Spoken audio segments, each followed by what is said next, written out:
Oh hey guys, Forrest here with Rocky Mountain School of Photography. Today we're going to talk about this, the GoPro Hero 9. Just came out a couple weeks ago. I have mine, and I want to show you guys how to set this thing up for maximum professionalness setting good times.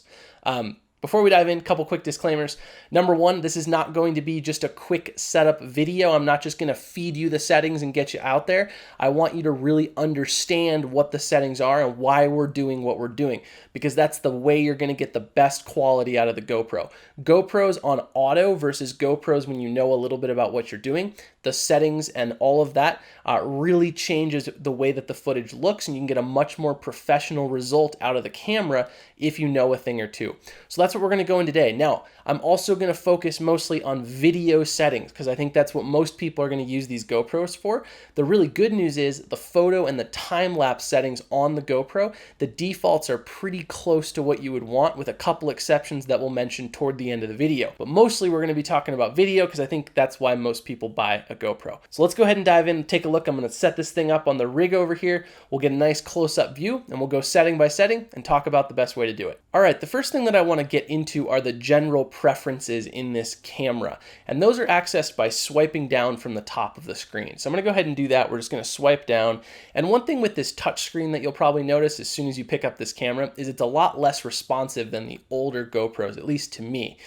So what I've noticed is just taking a couple extra seconds and being very diligent and intentional about where you touch and holding your finger for what seems like too long actually makes the camera much more a pleasure to use. Let me just put it that way. I was getting kind of frustrated with it before. So if we swipe down, we get these 7 or 8 buttons that are some different configuration options. The first button is voice control, whether you want voice control on or off. I've never been a fan of voice control really on anything, so I leave that one off, but you can turn it on really easily. The second one right here is the beep. So when you do menu adjustments or really anything, the camera will beep at you. If you start recording, it will beep. If you stop recording, it will beep. I like that one. I like to have an auditory indicator if something's working or not. The third one is what's called quick capture. If we leave that on like it is right now, or off, that basically determines what happens if you push the shutter button when the camera is off. If you have quick capture on, like it is right now, if the camera's off and I push the shutter button, it will actually turn on the camera and start shooting video or photo, which is another setting you can set deeper in the preferences. I like to leave that on because then you don't have to think. It's one button and the GoPro will power on as quickly as it can and will start shooting video immediately. You don't have to worry about turning it on first and then hitting the shutter button. It just saves you a couple seconds and some thinking. The fourth thing there is a screen lock. If you want to lock the screen so you don't inadvertently touch it, that's there. The fifth thing is the grid. The grid is just a grid overlay over top of your image so you can use it for composing or getting horizons straight, telling whether things are level. Pretty straightforward. That sixth option is what the front screen does, and I like this one. I'm going to mention this one. I really recommend, I think by default it's on this far right one over here, which is the see, I can't get the touchscreen to work. It's the full screen view, which actually crops on the front screen what you're seeing on the back screen. I like this third one right here, which makes the view on the front screen a little bit smaller, but the aspect ratio on the front is equal to the aspect ratio on the back. So you really know what you're getting if you're just using the front screen for vlogging or things like that. So I'm gonna go ahead and confirm that right here. And then that last option, that is just orientation lock or not. So basically if you wanted to shoot vertical video, you could leave that unlocked, or you can lock it in a certain orientation if you want to. So I can turn that on really quickly and easily, and now it will orientate lock it upwards like it is right now. The one problem with that is if you do ever flip the GoPro upside down in a certain mounting system, I had this happen with a time lapse the other day, you have to disable that in order for everything to correct itself. So fairly straightforward. The only other setting in the preferences that I want to talk about is memory card formatting, which is really important. And this is one of those things that I think is overlooked by a lot of people who are just getting started in photography or videography or whatever it is. You really want to get in the habit of formatting your memory cards in the device you're going to use them in. So as an example, if you bought a new memory card or even the card that came with the GoPro, when you first put it in the GoPro, I highly recommend formatting it. Now, really important thing, formatting erases all of your data on that card. Cannot say how important that is to understand. So don't format a card with years of photos on it because it'll erase all those. So make sure all your stuff's safe, it's backed up on your computer, your phone, or something like that, and then you can format. But if you don't get in the habit of formatting and you're just kind of willy-nilly with your memory cards, you can really start to run into some problems. So in order to do that, all we got to do here is, let me get out of that. You can see me just struggle bussing with this touch screen. Let me swipe over. We're going to go to Preferences, and we're going to scroll all the way down. Oh, you can see there I am struggling again. We're going to scroll all the way down. It's such a bad touch screen, you guys. I cannot stress how horrible this touch screen is. We're going to go to Reset, and we're going to go to Format SD card. And I'm actually not going to do that because I have some footage on there right now that I want to keep. But that is a really good thing to get in the habit of doing. Anytime you're done with a memory card and you've got the footage off of it and you're ready to use it in the GoPro again. I do that if I switch cards between cameras. I do that if I have a brand new card. I do that as soon as I've dumped the footage off of a card. Again, it erases your data, but it gets the card working really well in that specific camera. So good habit to get into 100%. With all that said, let's get into the actual video settings, because this is where all the kind of magic happens. And this is where you can really take your GoPro from kind of like substandard to really, really good quality video by just understanding a few of these things. So first of all, we want to make sure we're in video mode. And we do that by swiping left or swiping right and making sure that we're on the center mode, which is associated with video. From there, what we're going to do is we're going to tap on that bottom center box. It might say cinematic, it might say standard. Those are your different presets. And we're going to go ahead and edit one of your presets. Now you can make a new preset for this. You can edit an existing one. The point being is I want you guys to actually understand the settings that we're going into this versus just remembering what I'm doing and copying that. So first of all, let's start with resolution and frames per second. This is probably, of all the things in the GoPro, the most important one to set. And you can see right here across the top, we've got 5K, 4K, 2.7K, 1080p, and then for frames per second, we have from 240 frames per second all the way to 24 frames per second. A lot of options. And GoPro has actually been nicer with this new iteration in allowing a lot more frame rates on a lot more resolutions, which is great. It really makes our life easier. So here's what I'm going to say. For general purpose stuff, I think 4K makes the most sense these days. If you're going to be just shooting footage and you want to make sure that it's just set and forget, I think 4K is the best. This GoPro can do 5K, but 5K is limited to only 30 frames per second. And what I want to explain about that is that 30 frames per second doesn't give you much headroom to do slow motion. And the thing with the GoPro is a lot of the cool shots that you see are slowed down, right? So you're taking that video footage that was shot in real time and you're running it at 50% speed or 25% speed. That's only possible if you use a frame rate that's at least 60 frames per second. So the more frames per second you use, the more ability you have to slow things down. Now that's not to say that you can't run 240 frame per second footage in real time. You don't have to slow it down, but having the faster frame rate gives you the headroom to slow your footage down if you want to. And that's kind of where I would say it. The reason I recommend 4K for most people is because if you do go to 4K, you can get 4K at 60 frames per second. And that's a really great frame rate and a really great resolution that's a good kind of balance of both things. Now, if you're going to use a GoPro for just like a YouTube channel, say you do knitting videos, right? And you're going to use the GoPro as your main camera for your knitting videos, probably not going to need to go slow-mo, at least for not your special shots. You might go slow-mo for like some close-up stuff, but for your like talking head, like what we're doing right now, this is shot in 24 frames per second. And that's a great frame rate for average stuff. Well, if that's you, then you might go to 5K and you might go to 30 or 24 frames per second at 5K. And that's going to allow you to do like great talking head video just like this. This wasn't shot on a GoPro, but it's same good example, right? But it's not going to give you the headroom to slow it down. Now, let's say that you are like an uber extreme athlete and you do crazy stuff like kayaking off of waterfalls or like paragliding or doing something like that, right? You might want to go even slower than half speed. You might want to go quarter speed or even slower than that. And 60 frames per second is only going to let you go half speed or a little bit slower than half speed, depending on what frame rate you edit in. So you might want to go less resolution than 4K to increase that frame rate a little bit. So as an example, if I grab right here, you might want to go to like 2.7K at 120 frames per second.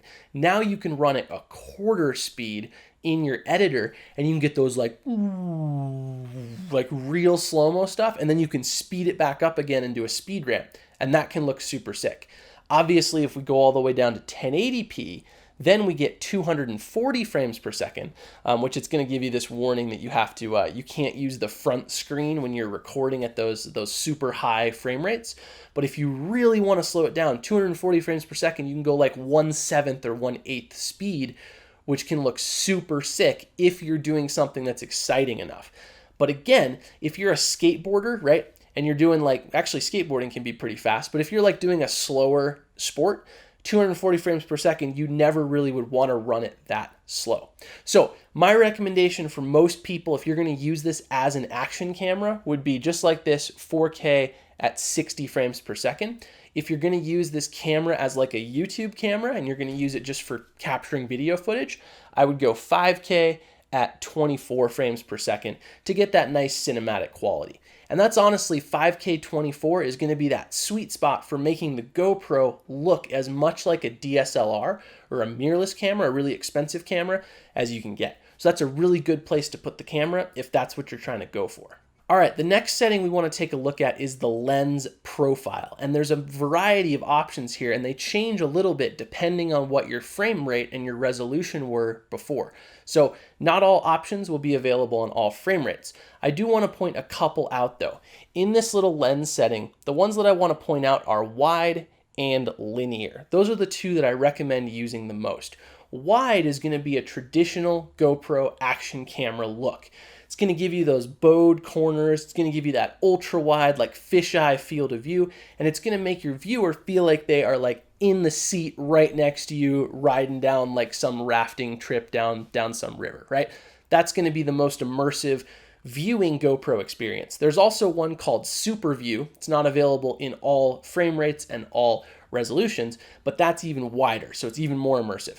The other one that I would recommend is linear. Linear basically takes that ultra wide and it makes it linear so that no longer do you have the bowed corners, the bowed edges. It makes it look much more like a traditional DSLR or a mirrorless camera. So again, I'm going to do the same thing. If you're using the GoPro as an action camera, I would go wide or super view. If you're using the GoPro as just a standard YouTube camera, I would use the linear preset because it's going to make everything straight up and down and it's going to look much more like a traditional camera. I should also mention that there's a couple modes that offer horizon leveling, which essentially just means that the camera has so much stabilization on it that you can completely like flip the camera like this and the horizon stays level. It's really impressive technology, and if you're doing something that has a lot of horizon movement and you want to smooth that out, it's a great option. All right, now some quick ones. Hyper smooth, that's the stabilization in the camera. I would always leave that on because it's really cool. There's also a boost mode and there's also off, so you can determine how much you want. Normal hyper smooth is pretty awesome for pretty much everything. Scheduled capture allows you to set up the GoPro, turn on the time that you want it to start, and it will start shooting for you. Great example of this is if you want to set up like a time lapse of the Milky Way at night, and you want to set the camera up at 6 p.m., you can tell it to start shooting at 11 p.m. or midnight. You can go to bed, camera shoots all night, does it all for you. Really cool setting for specific instances. Next thing, duration. You can actually limit the amount of time that the GoPro shoots for. So using the previous example of the Milky Way, you might want the camera to start at midnight and shoot for 2 hours and stop at 2 a.m. It's all doable, super easy in the menu. Hindsight basically means that the camera is always recording, and when you hit the record button, you can actually have it go back in time and make that part of the recording. Now, the reason it's off by default is because it uses more battery life. It's always recording essentially to the memory card, and then it only keeps the recording if you actually push the button to take a recording. It's really cool if you think something cool is gonna happen, but you don't know when it's gonna happen. Like say you're at let's say a motocross race, right? You're watching a motocross race. If you're on the sidelines in a motocross race and you think something cool is gonna happen, but you don't know when, turn on hindsight. If you see that rider do like a sick jump and a stunt, you hit the button after they do it and the GoPro will go back in time and keep the recording it already had of the action happening. Really powerful tool if, again, you don't know when the cool thing is going to happen. Not as useful if you're using it as a traditional action camera. Lastly, we have timer and zoom. Timer is just a self-timer. If you want the camera to count down until it starts, you can do that. Zoom is digital zoom. I want to make this really clear. It's just cropping in on your full frame of information. So I always recommend leaving zoom at 1x, and if you want to do cropping, shoot at 5K or shoot at 4K and do your cropping after the fact in your post-production software. Whether that's LumaFusion on your phone or whether that's Premiere on the computer, whatever you happen to be using, I would do the crop after versus in camera because you can never go back if you do it in camera. You're always stuck to that cropped in view. Okay, this gets us to the ProTune settings. This is where things are going to get a little bit nerdier, but they're also going to get more powerful. The first one is bitrate. I would recommend that everyone increase their bitrate to the higher option. We can see if I go in here to the settings, we have standard and we have high. Now, the disadvantage here is that a high bitrate is going to record bigger files, which are going to both take up more space on your memory card and require more out of your editing software. So you need the headroom, you need the horsepower in your editing rig to handle the footage. But the takeaway is that your footage is going to look a heck of a lot better. If you're shooting in the 5K or 4K 60 category, I saw a big difference between the high bitrate and the standard bitrate settings. So I would definitely increase that if you're shooting at a higher resolution or a higher frame rate. Shutter speed is another big one, and this is one of those ones that's harder to understand. If you want your image to look, your video to look as good as possible, the best thing that you can do is set your shutter speed to 2 times your frame rate. As an example, if you're shooting 60 frames per second, double that, that's 120, you would want to set your shutter speed to 1/120th of a second. And that's going to give you the smoothest looking footage. Contrary to that, if you're at 24 frames per second, you would want to double that and shoot at 1/48th or 1/50th of a second shutter speed. Really simple to calculate, and it's going to make your footage look awesome. Here's the problem. If you shoot in the bright sun and you're at 1/48th of a second or 1/120th of a second, that's a very slow shutter speed. And so on a bright sunny day, your image, your video is actually going to be way too bright. It's going to be really overexposed. So what you're going to want to do is, if you want the best out of your GoPro, you're going to buy what's called a neutral density filter. Now, these make you super pro. This is like the deciding thing in super pro level video. I have one right here. Let me get it out. This is the Polar Pro. This isn't for GoPro. This is just a standard ND. But you can see it's a filter that darkens or gives you control over how bright or dark your image is. And what this lets you do is, if your shutter speed is letting too much light in, because you want that smooth looking footage, you can use this filter to cut some of that light out. Polar Pro sells a super, I'm not affiliated with them. I actually have their kit for my Hero 9 on order, paid my own money for it. They make a really good kit for the GoPro Hero 9. And if you plan on controlling your shutter speed to get the best possible video, you're also going to need a set of neutral density filters to block some of that light. All right, EV comp. This is simply what's called exposure compensation. If your image looks too bright or too dark, you can override what the camera does and tell it to be different. I would leave this at 0 all the time unless you notice that your video looks too bright or too dark. Could be from what we talked about just now, but you can adjust this if necessary. All right, white balance. White balance is what color is your video. Does it have a little bit of an orange cast or a little bit of a blue cast, or does white look white? The walls behind me right now are white. I'm looking up at the screen to make sure they look white, but they look white right now. They look like they should, and that's important. The problem is different light sources have different color casts to them, and we need to tell the GoPro about that. You can leave this on auto if you want to. GoPro does a pretty good job. But if you are shooting in the bright sun, you can set this manually. Really, any lighting condition, you can set it manually.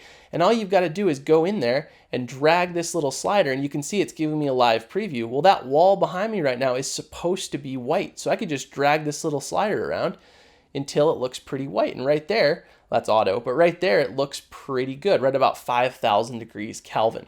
Now, you don't have to understand anything about Kelvin temperature, you don't have to do any of that. It's just as easy as dragging that thing around until the footage looks good. All right, ISO min and ISO max. ISO, real easy. The higher the number, the worse your footage is gonna look, the more noisy it's gonna be. The problem is, GoPro needs to raise the ISO if you're shooting in a dimly lit environment. So I like to just leave this wide open personally from 100 to 1600 to give the GoPro room to make the right decisions.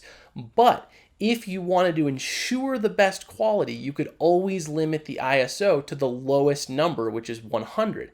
But just like the shutter speed example, the shutter speed example can sometimes lead to footage being too bright.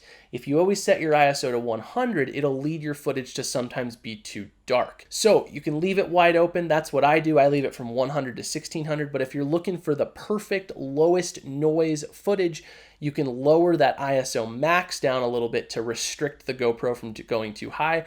Just know that if you see the picture on the back of the GoPro being a little bit too dark, you might want to increase that ISO max to let a little bit more light in with the ISO. All right, we've only got 5 more settings. Sharpness, pretty self-explanatory. I recommend setting sharpness to low. So I'm gonna go ahead and do that right now. I like to do any sharpening that I'm gonna do in post-production. The sharpening that the camera does is no different or better than what you can do with an editing program. And I would much rather record unedited, extra sharpened footage that I can then customize how much sharpening I want versus having to undo what the GoPro has already done for me. Color, super simple. If you want your footage to look as good as possible out of camera, choose GoPro color. It's gonna give you the cleanest, best out of camera footage. But if you want to do a little bit of an edit and make the footage look a little bit more yours, shoot flat. Flat is basically going to reduce the saturation, reduce the contrast. It's gonna be a worse looking clip out of the camera, but it's gonna give you more room, more headroom to do with what you want with your editing software. So if you plan on editing the footage yourself and you know what you're doing, you wanna learn about editing, you wanna give it that little color grade, that little kiss of color, go flat.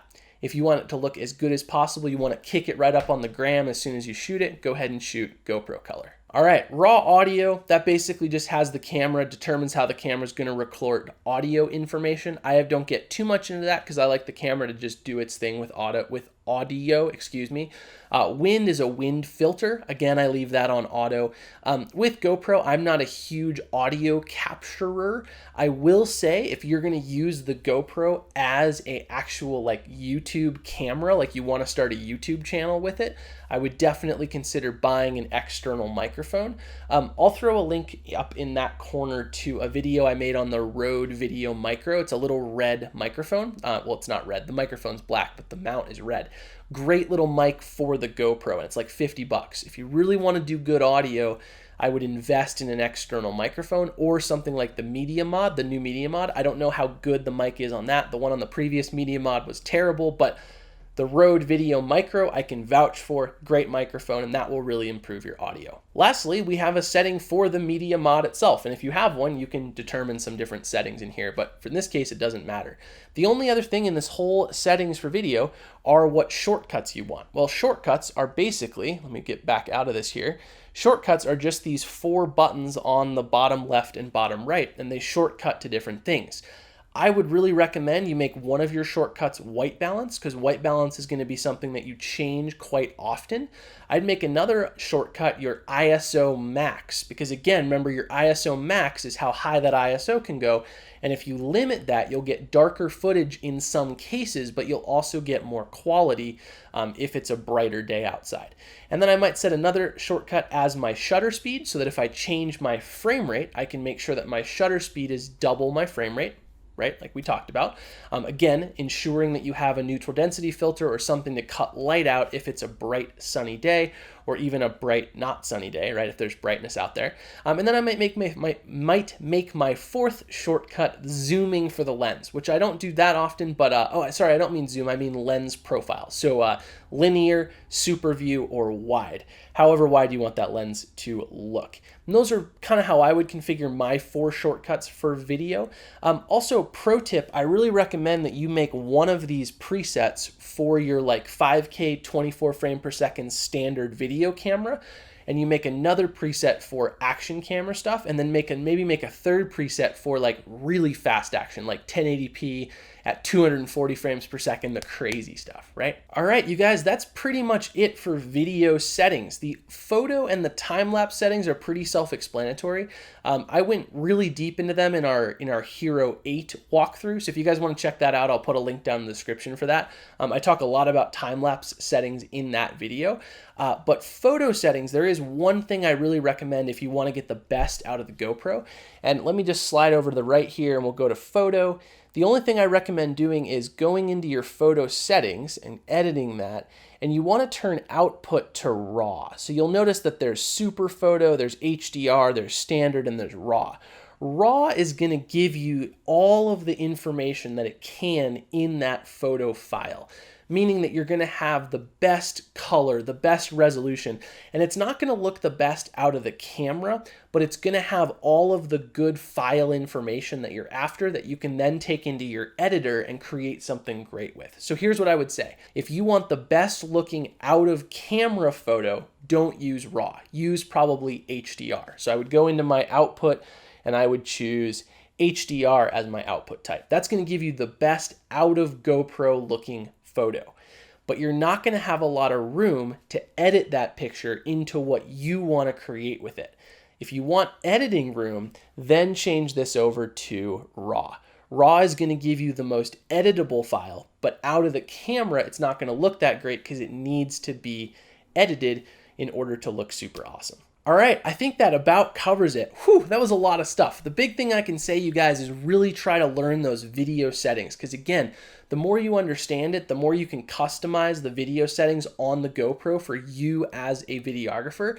Right frame rate, right file size, right bit rate, right, all that stuff, so that the file coming out of the GoPro is either like ready to go up on Instagram, or it's ready for you to edit into something that you want to create with it.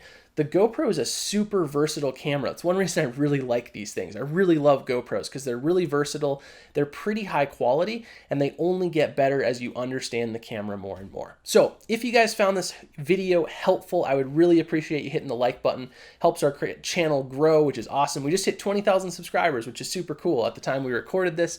If you didn't like the video, you know what to do. You can hit that dislike button down there. If you guys have a question, leave it in the comment section down below. And lastly, we produce really good content, I think, on this channel. So you guys should definitely subscribe to stay up to date with future videos. We have tons of old videos on basics of photography, basics of video, basics of editing, all that kind of stuff. So you guys should totally check out our other videos if that stuff interests you. Thanks for watching. I really appreciate it, and happy shooting with your GoPro.